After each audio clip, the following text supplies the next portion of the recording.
హోలీ హోలీ పండుగ సందర్భంగా కాముని దహనం చేయడము హిందూ ధర్మంలో ఒక ఆచారం. ఎస్టీ సమాజంలో ఒక ప్రత్యేకమైనటువంటి హోలీ పండుగ పూజలు జరుగుతూ ఉంటాయి. ఒక్కొక్క వర్గానికి ఒక్కొక్క రకమైనటువంటి ఆచార వ్యవహారాలు ఉంటూ ఉంటాయి.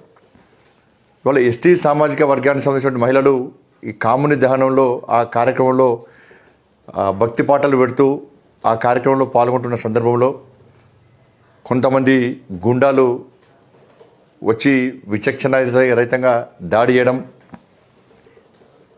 వాళ్ళకు సహకరించే ప్రయత్నము ఎస్టీ సామాజిక వర్గానికి సంబంధించిన మహిళలు చేసినప్పుడు కూడా కనీస కనికరం లేకుండా, మహిళలు అనేటువంటి విచక్షణ లేకుండా, ఇంగిత జ్ఞానం లేకుండా నిర్లజ్జగా నిస్సిగ్గుగా రాళ్లతో ఆ మహిళల మీద దాడి చేయడము, అక్కడున్న సౌండ్ బాక్సులను మొత్తము ధ్వంసం చేయడము,